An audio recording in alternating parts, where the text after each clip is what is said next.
nearly 20 years after I had worked with the Summers collection at the British Museum in London, I received an invitation from David Harrelson, my former history student at Lewis and Clark and member of the Confederated Tribes of Grand Ronde, to write the exhibit catalog for a remarkable experience.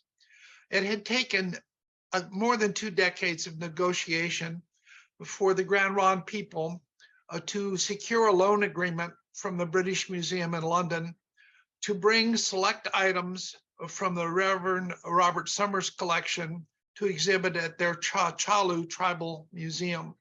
Reverend Summers was an Episcopalian minister in McMinnville in the 1870s, and he traveled, wrote diaries, and collected avidly Native American material culture.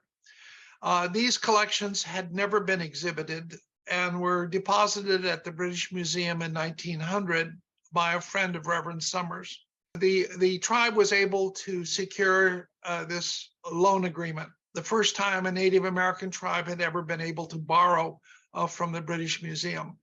And my assignment was to research and document what Summers did and the objects that were in the exhibit.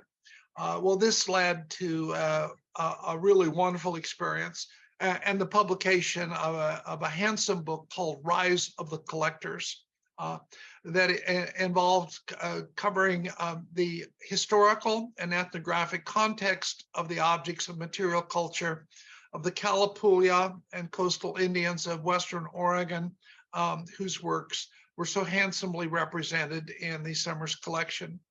The catalog was published in 2018, and for a year, the objects from London were on display at the Tribal Museum in Grand Ronde, Oregon. This was the culmination of the research that started when I was in London in 1998, and it took 20 years to get to completion.